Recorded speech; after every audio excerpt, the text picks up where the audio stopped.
وہ جوان جو ہی پروان چڑھا ان فوان شباب آیا تو اس کی پیشانی سجدے کے تقدس سے مالا مال ہو گئی، اس کی آنکھوں میں حیا اور شرم کے پہرے آ گئے، اس کے خیالوں میں پاکیزگی آ گئی، اس کی زندگی کے شب و روز نیکی کے ماحول میں بسر ہونے لگے، اس کی راتیں ذکر الہی میں، تلاوت کلام مجید میں اور دن یاد الہی میں روزے سے گزرنے لگے۔ وہ جوان جس کی جوانی اللہ کی عبادت میں گزری، کیونکہ جوانی اگر عبادت میں گزر گئی تو بڑھاپا تو پر نور ہے ہی ہے۔ سب سے مشکل مرحلہ زندگی کا جوانی کا ہے۔ شیطان زیادہ ورغلاتا ہے کسی شخص کو جب وہ جوانی کے مرحلوں سے گزر رہا ہوتا ہے۔ تو جس کی جوانی خیریت کے ساتھ گزر گئی اور اس نے اپنی جوانی کے تقدس کو محفوظ رکھ کے منزل تک پہنچا لیا، اپنی عصمت کے جوہر کی حفاظت کی، اپنی آبرو کو لٹنے نہیں دیا، اپنی آنکھوں کی شرم و حیا پر پہرے بٹھائے اور آنکھ کو برباد نہیں ہونے دیا اور اپنی زندگی کے تقدس کا پہرا دیا، تو جو جوان اپنی جوانی کو خیریت کے ساتھ گزار گیا۔ کسی نے کہا تھا نا، کتاب زیست کا ایک اور باب ختم ہوا، شباب ختم ہوا، ایک عذاب ختم ہوا۔ تو جوانی جس کی منزل تک پہنچ گئی خیریت کے ساتھ، عافیت کے سائے میں۔ مشکل تو بڑا ہے جوانی کو منزل تک لے جانا، خیریت کے ساتھ، داغدار نہ ہونے دینا، جوانی کے تقدس کو رسوا نہ ہونے دینا، عصمت کے جوہر پہ کالک نہ لگنے دینا، خواہشات کو غالب نہ آنے دینا۔ آسان کام تو نہیں ہے، مشکل کام ہے، لیکن اگر کوئی مشکل کاٹ گیا، جوانی کے تھوڑے سے ایام میں گزار گیا، اللہ اکبر۔ حضرت شیخ ختلی کہتے ہیں، داتا گنج بخش علی حجویری علیہ رحمہ کے مرشد ہیں، الدنیا یوم ولنا فیہا صوم۔ وہ کہتے ہیں دنیا ایک دن ہے، ہم روزہ رکھ کے گزار رہے ہیں۔ تو روزہ رکھ کے سارا دن گزر ہی جاتا ہے، دوپہر بھی آتی ہے گزر جاتی ہے، اور عصر کا وقت بھی آتا ہے گزر جاتا ہے، کھانے کا وقت بھی آتا ہے، چائے کا وقت بھی آتا ہے، سب کچھ ہوتا ہے لیکن گزر جاتا ہے، افطار تک بندہ پہنچ جاتا ہے۔ جس نے زندگی روزے کی طرح گزار دی، جس نے جوانی روزہ رکھ کے گزار دی، خواہشات کو بے قابو نہیں ہونے دیا، مشکل کام تھا لیکن اس نے مشکل کام کر دکھایا۔ اجر کتنا بڑا ہے، سنیے اللہ کے محبوب کی زبان سے سنیے۔ حضور نے ارشاد فرمایا جو سیدنا ابو ہریرہ کے ذریعے سے ہمارے تک پہنچا، فرمایا قیامت کے دن جب سورج کا رخ سیدھا ہوگا، زمین تانبے کی ہوگی، لوگ پسینے میں شرابور ہوں گے، کوئی ٹخنوں تک پسینے میں، کوئی گھٹنوں تک، کوئی کمر تک، کسی کو پسینے کی لگام دی جائے گی، اور وہ پسینہ ایسے نہیں ہوگا جس طرح یہ پسینہ ہے، اتنا گرم ہوگا۔ ابن رجب حنبلی کہتے ہیں اس پسینے کا ایک قطرہ اگر احد پہاڑ پہ ڈال دیا جائے تو وہ پگھل جائے، اتنا گرم ہوگا، بدبودار اتنا ہوگا، ایک قطرہ دنیا پہ ڈال دیا جائے، انسان کیا جانوروں کے دماغ بھی پھٹ جائیں، اس پسینے میں لوگ شرابور ہوں گے۔ لیکن جس نے اپنی جوانی کو عافیت سے گزارا ہوگا، کل قیامت کے دن جب کوئی سایہ نہیں ہوگا، اللہ اس جوان پر اپنے عرش کا ٹھنڈا سایہ عطا فرمائے۔ وہ شخص جس کو کسی عورت نے دعوت گناہ دی اور وہ صاحب منصب تھی، صاحب جمال تھی، اور اس نے یہ کہہ کے یہ خواہش، یہ آرزو مسترد کر دی، انی خاف اللہ۔ اسی طرح کوئی عورت ہے تو اس نے اپنے تقدس کی حفاظت کی، اپنی آبرو پہ پہرا دیا اور کسی پیشکش کو ٹھکرا دیا، تو فرمایا قیامت کے دن جب کوئی سایہ نہیں ہوگا، اللہ اسے بھی اپنے عرش کا ٹھنڈا سایہ دے گا۔ کیسا سخت دن ہوگا، اور وہ کس اعزاز میں ہوگا، کس تکریم میں ہوگا۔ یہ تو 4 دن 10-20 سال ہیں، اور وہ 50,000 سال کا ایک دن۔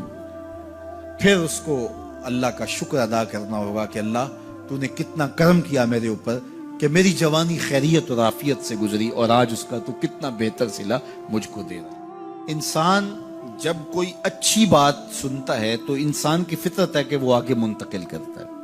آج کل وہ شیئر کر دیتے ہیں نا، جو بات آئے تو آپ اس کو آگے بڑھاتے ہیں، دوستوں میں شیئر کر دیتے ہیں۔ تو یہ انسان کی فطرت سے افواہیں بھی اس لیے پھیلتی ہیں کہ جو بھی بات آپ سنتے ہیں فوری آپ کی کوشش ہوتی ہے کہ یہ سب سے پہلے دوستوں کو میں ہی بتاؤں۔ تو یہ انسانی فطرت ہے۔ تو جب افواہ اور ایسی چیز، کوئی غم کی خبر بھی ہو، کسی کی وفات کی خبر بھی ہو، تو اس وقت بھی انسان کی فطرت، سست سے سست آدمی بھی پھر جلدی جلدی فون کرتا ہے، آگے بڑھاتا ہے کہ فلاں سے ایک فوت ہو گیا۔ تو چونکہ یہ فطرت ہے، بات کو آگے بڑھانے کا شوق ہے انسان کے اندر رکھا ہے، اس سے چیزیں پھیلتی ہیں، اور پھر جو خیر کی خبر ہوگی یا خیر کی بات ہوگی تو اس کو تو آگے پھیلانے کا پھر ہمارا دین بھی ہمیں ترغیب دیتا ہے، جذبہ دلاتا ہے۔ تو حضرت ابو ہریرہ اس جذبے کے تحت جو سنتے تھے پھر آگے منتقل کرتے۔ اب حضور کی بارگاہ سے اٹھ کے جاتے تو سب سے پہلے گھر جاتے اور سب سے پہلے اپنی ماں کو سناتے، اور ماں تھی کافرہ، وہ سننے کی بجائے، خوش ہونے کی بجائے سن کے وہ الٹا ناراض ہوتی اور کوئی نہ کوئی ایسی بات کر دیتی۔ سید ابو ہریرہ سے گوارا نہ ہوتا، ایک دن انہوں نے کوئی ایسی بات کر دی کہ حضرت سیدنا ابو ہریرہ رضی اللہ تعالیٰ عنہ نے فیصلہ کر لیا کہ آج ماں کو چھوڑ دینا ہے، کیونکہ میں یہ گوارا نہیں کرتا کہ میرے آقا کے بارے میں کوئی ایسا جملہ کوئی بولے۔ اور تھی گھر میں ماں ہی، بھائی بھی کوئی نہیں تھا، بہن بھی کوئی نہیں تھی، باپ بھی فوت ہو گئے تھے، شادی بھی نہیں ہوئی تھی، تو ماں ہی ماں گھر میں، اور ماں اور بیٹا اکٹھے رہتے ہو تو پھر محبت بھی مثالی ہوتی ہے۔ تو اب ماں ہی ایک رشتہ ہے مادی دنیا کے اوپر، تو حضرت ابو ہریرہ رضی اللہ تعالیٰ عنہ نے فیصلہ کر لیا کہ چھوڑ دینا ہے۔ چھوڑ کے گھر سے نکلے، لیکن دل ڈوب رہا ہے کہ ایک ہی تو رشتہ تھا، وہ بھی گیا۔ افسردہ ہے، حضور کی خدمت میں پہنچے، دل و قلب و نگاہ کے مرشد اولین نے ابو ہریرہ کی اداسی دیکھی تو فرمایا ابو ہریرہ کیا بات ہے؟ تو حضرت ابو ہریرہ جس طرح بندہ پھٹ نہیں پڑتا، تو عرض کی حضور میری ماں کی ہدایت کی دعا کر دیجئے۔ ساری کہانی 2 لفظوں میں بیان کر دی، میری ماں کی ہدایت کی دعا کر دیجئے۔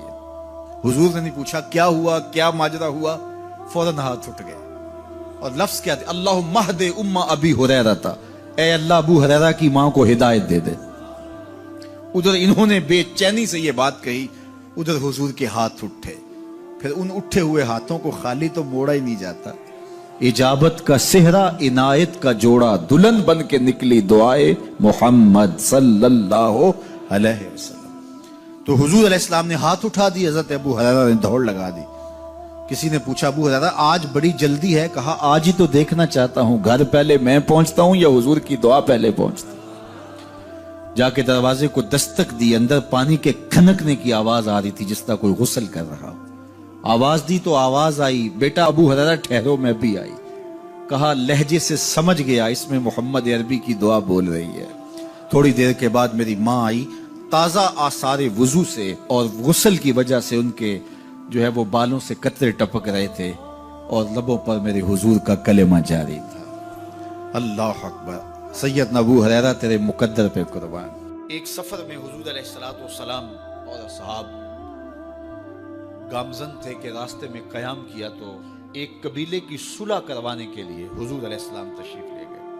وہاں کچھ تاخیر ہو گئی تو صحابہ نے حضرت ابوبکر صدیق کو کہا کہ حضور رک گئے ہیں تو نماز کا وقت جا رہا ہے، آپ نماز پڑھا دیجیے۔ تو حضرت ابوبکر صدیق رضی اللہ تعالیٰ عنہ مصلی پہ کھڑے ہو گئے۔ اب نماز شروع ہوگی، ادھر سے حضور بھی فارغ ہو گئے، تو آقا کریم تشریف لائے۔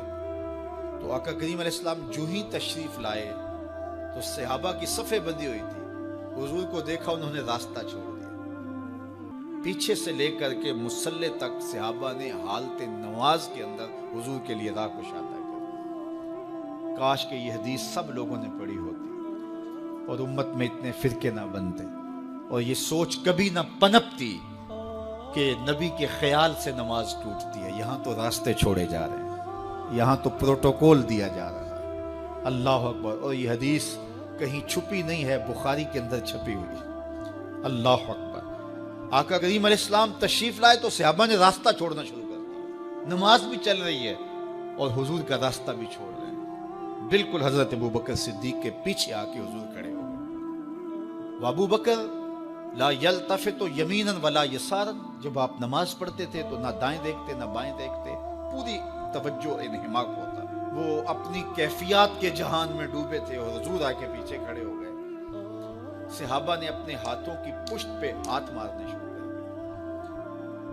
مقعن و تصدیہ، قرآن نے تالی لگانا، سیٹی مارنا، یہ شیطانی اعمال ہیں، لیکن ہاتھ کی پشت پہ ہاتھ مار کے متنبہ کرنا یہ مختلف مواقع کے اوپر یہ جائز ہے۔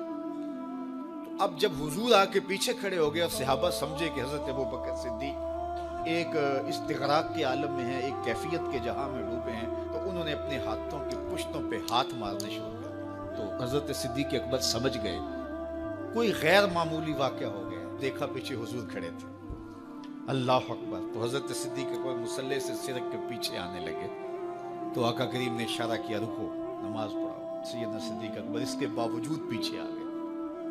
کبھی ہوتا ہے حکم اور کبھی ادب آگے ہوتا ہے، اللہ اکبر۔ حضرت سیدنا علی المرتضیٰ رضی اللہ تعالی عنہ کو کہا نا حضور نے صلح حدیبیہ کے موقع پہ، صلح نامہ لکھوایا جا چکا تو لکھا یہ محمد رسول اللہ اور قریش کی جانب سے ہے۔ تو عروہ نے کہا اگر محمد رسول اللہ مان لیں ہم تو پھر لڑائی کس چیز کی ہے؟ تو اس لیے محمد رسول اللہ نہیں، محمد بن عبداللہ لکھا جائے۔ تو وہ اس بات پہ بضد ہو گئے، اور اگر ایسا نہیں ہوتا تو معاہدہ ٹوٹ رہا تھا۔ تو حضور نے حضرت علی المرتضیٰ سے کہا کہ چلو رسول اللہ کا لفظ مٹا دو۔ عرض کی میں تو نہیں مٹاؤں گا، میں تو نہیں مٹاؤں گا، یہ نام میں تو نہیں مٹا سکتا۔ پھر حضور نے خود مٹایا۔ اب یہاں حضور نے کہا ابو بکر رکو، لیکن حضرت ابو بکر نہیں رکے، پیچھے آ گئے، اور پھر حضور خیر مصلی پہ گئے، نماز ہوئی، سلام پھرا۔ تو حضرت ابو بکر صدیق رضی اللہ تعالیٰ عنہ کو حضور نے کہا ابو بکر جب میں نے کہا تھا تم رکے رہو تو تم کیوں پیچھے آئے؟ تو سنو حضرت ابو بکر نے کیا جواب دیا رضی اللہ تعالیٰ عنہ۔ کروڑوں سلام، لاکھوں عقیدتوں اور نیاز مندیوں کے خراج ان کی چوکھٹ پہ عرض کرنے لگے ما کان لابن ابی قحافہ ان یؤم رسول اللہ صلی اللہ علیہ وسلم۔ حضور ابو قحافہ کے بیٹے کی جرت کب ہوئی کہ رسول اللہ کے آگے کھڑا ہو کے نماز پڑھائے؟ یہ ابو قحافہ کے بیٹے کی ہمت کب ہوئی کہ رسول اللہ کے سامنے کھڑا ہو کے نماز پڑھائے؟ تو ادب پہلا کرینہ ہے محبت کے کرینوں میں۔